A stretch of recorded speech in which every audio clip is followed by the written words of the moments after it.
राजधानी रायपुर के शदानी दरबार के पास कमल विहार गेट के सामने चखना सेंटर खुलने के कारण रहवासियों को समस्या का सामना करना पड़ रहा है। इसके अलावा जब महिलाएं भी उस रास्ते से गुजरते हैं तो उन्हें नशेड़ी तत्वों के द्वारा परेशान किया जाता है। चखना सेंटर खुलने के कारण आए दिन घटनाएं सुनने को मिलती है, जिससे रहवासियों में डर का माहौल बना हुआ है। रहवासियों का कहना है कि नशेड़ी बीच सड़क में खड़े होकर शराब का सेवन कर रहे हैं, जिसके चलते महिलाओं को आने जाने में समस्याएं हो रही है। साथ ही आए दिन लूटपाट की घटनाएं भी देखने को मिल रही। इन सारे मामलों को लेकर हमारे संवाददाता ने कमल विहार के रहवासियों से खास बातचीत की। देखिए संवाददाता राघवेंद्र पांडे की खास रिपोर्ट।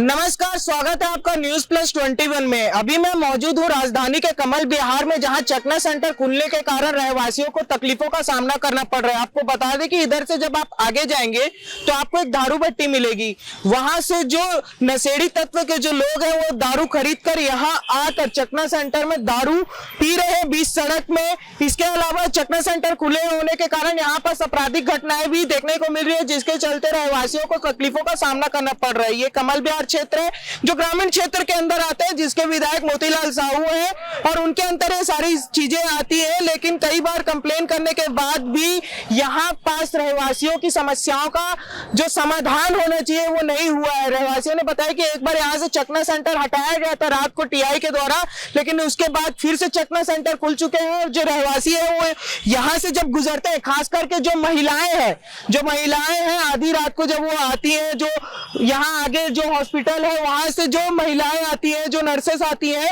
उन्हें भी समस्याओं का सामना करना पड़ता है, क्योंकि जो आपराधिक तत्व के जो लोग हैं, जो नशेड़ी हैं, जो जुआरी है, उनके द्वारा बदतमीजी की जाती है, कईयों के मोबाइल छीने जाते हैं और ऐसी तरह तरह की घटनाएं सुनने को मिलती है। यहाँ पास मेरे साथ कमल विहार के रहवासी भी मौजूद है, आइए उनसे बात करते हैं।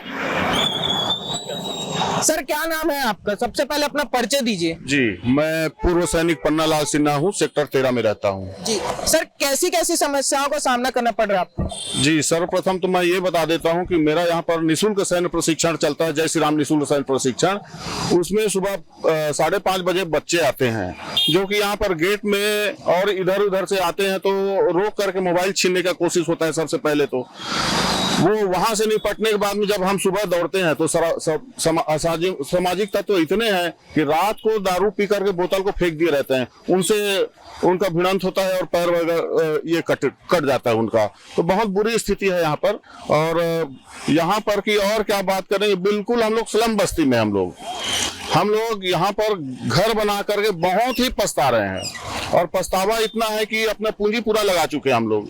हमने रिटायरमेंट के बाद में यहाँ पर जमीन खरीदा था, उसके बाद में मकान बनाया, तो हम तो बहुत पछता रहे हैं यहाँ पर। सर, इन चीजों की आपने कहीं शिकायत दर्ज कराई है नगर निगम, विधायक, किसी के पास? जी, शिकायत के लिए हम लोग मुख्यमंत्री के जन दर्शन में 2 बार गए थे।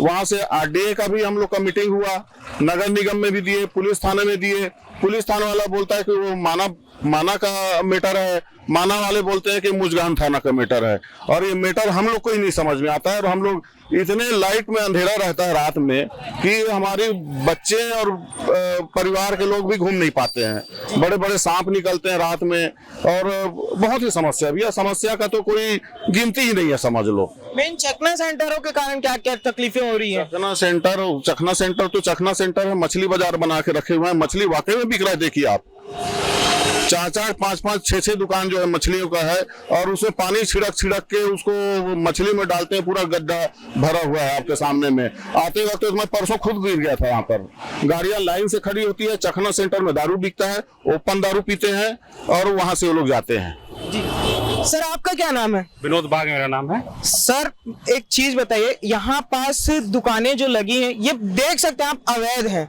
इसकी शिकायत आप लोगों ने की होगी, तो प्रशासन की तरफ से क्या प्रतिक्रिया मिली? प्रशासन की तरफ से अभी तक कुछ ऐसा एक्शन लिया गया नहीं है। हम लोग मतलब जैसे इनको ही बोले हैं, तो उसमें क्या होता है कि उस समय प्रशासन किया था तो हट गई थी, लेकिन उसके बाद एक लगाते हैं तो फिर 10 लोग लगा लेते हैं उसको देख के। और दूसरा क्या, पार्किंग देखिए, लोग वहाँ खड़े होते हैं, पार्किंग गाड़ी रखते हैं, उसके बाद यहाँ आना जाने के लिए हम लोग को दिक्कत हो रही है। और मेन करके महिला बच्चे जो ट्यूशन जाते हैं उनको आने जाने के लिए बहुत दिक्कत हो रही है यहाँ पर। और आज तो थोड़ा कम है, संडे शनिवार के दिन तो यहाँ मतलब घुसना मुश्किल हो जाता है। मेन गेट यहाँ कमल विहार का सौंदर्य बोलते हैं इसको, लेकिन इतना कच्चा कर दिया है इसको। जी, ये जो बोल रहे हैं ये चीज आप, मैं बोलूंगा कैमरामैन को दिखा भी दे कि यहाँ पर जो दुकानें वहां पर लोगों का जमावड़ा लगना चालू हो चुका है। अभी 6:30 से 7 बजे के बीच का टाइम हो रहा है।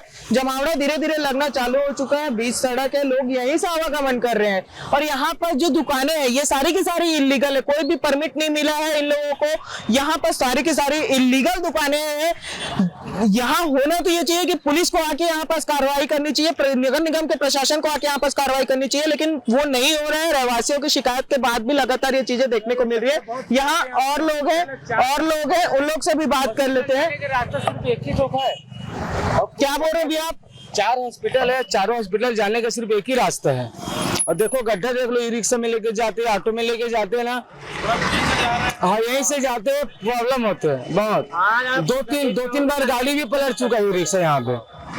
यहाँ पे वेंकटेश हॉस्पिटल है, विवाही हॉस्पिटल है, लाइफ केयर हॉस्पिटल है, 4 हॉस्पिटल है। हम लोग यहाँ पे ऑटो स्टैंड वाले हम लेके जाते हैं ना, बहुत तकलीफ होता है। हम लोग के खुद ना हालत खराब हो जाती है कि कैसे लेके जाए। और जहाँ शाम के वक्त जब जाते थे यहाँ पे पूरा गाड़ी खड़े रहते हैं, कार भी खड़ा हो जाता है, लेके जा ही नहीं पाते कभी भी। संडे को प्रॉपर रहता है सर, और शनिवार संडे जाके दिक्कत होता है। बहुत प्रॉपर रहते हैं। और संडे शनिवार छोड़ो जी, बाकी दिन होता ही होता है। आप खुद देख लो, सामने रोड है, तो यहाँ गड्ढा है और वहाँ पर कार खड़ी रहती है, तो आने जाने के लिए बहुत दिक्कत हो जाती है। सर आपको किस तरीके की समस्याओं का सामना करना पड़ा, क्योंकि आपने हमें जानकारी दी, आपने हमें बुलाया, सारी चीजों के बारे में बताया। आप बताइए विस्तृत रूप से कि और क्या क्या समस्याएं हैं और किस तरीके से इनका समाधान करने के लिए आप प्रशासन के पास गए। सर मेरा ये कहना है कि हमारा घर यहीं पे है, ठीक है। बच्चे हैं उनको ट्यूशन लेकर जाना है, महिलाएं हैं उनको सब्जी दुकान लेकर जाना है, सामने में मॉल है, वहाँ पे फैमिली वाले जाते हैं। मतलब यहाँ से आप पैदल कोई भी फैमिली वाले यहाँ से गुजर नहीं सकते। जितने बाहर भी आएंगे वहाँ पे गाड़ियाँ बीच रोड में खड़ी रहती है। और सारे काउंटर में यहाँ पे सिर्फ और सिर्फ खड़े होकर बैठा के गिलास डिस्पोजल यही मिलेगा, और वहाँ पे बैठ के पीने का काम कर। और किसी को पकड़े यहाँ पीते हुए? बहुत सारे ऐसे लोग हैं जिनको पकड़े हाथ पैर जोड़ने लगते हैं, लेकिन उनके साथ भी क्या कर सकते हैं ऐसे। साबु जगह उसमें सिर्फ ना गाड़ी बस खड़ा होता है, गाड़ी सिर्फ इंसान लोगों ने बाइक चलाने नहीं काम आता है। तो आप देख सकते हैं किस तरीके से रहवासियों को समस्याओं का सामना करना पड़ रहा है। यहाँ पर इनका बताना है कि दारू पीते हुए रंगे हाथों पकड़ा गया, और जब उन्हें पकड़ते तो वो हाथ पर जोड़ने लग जाते हैं। महिलाओं के लिए पूरी तरह से असुरक्षित है जगह, एक ही रास्ता है जाने का। महिलाओं को भी इधर से आना जाना पड़ता है, रात तक ट्रेवल करना पड़ता है। और यहाँ पास नशेड़ी और जुआरियों का पूरे तरीके से जमावड़ा लग जाता है चकना सेंटर होने के कारण। प्रशासन से शिकायत कर दी गई है, एक बार हटाने की कोशिश भी की है, और अगले दिन से फिर वही सारी चीजें दोहराई जा रही है। और दुकानें जो है वो वापस उन्हें खोल दिया गया है। गड्ढे हैं, लोगों को समस्याओं का सामना करना पड़ रहा है। ये है हाल कमल विहार जैसे एरिया का। ऐसी ही खबरों के लिए बने रहिए हमारे साथ। कैमरामैन नवेश अहमद के साथ मैं राघवेंद्र पांडे, न्यूज़ प्लस 21।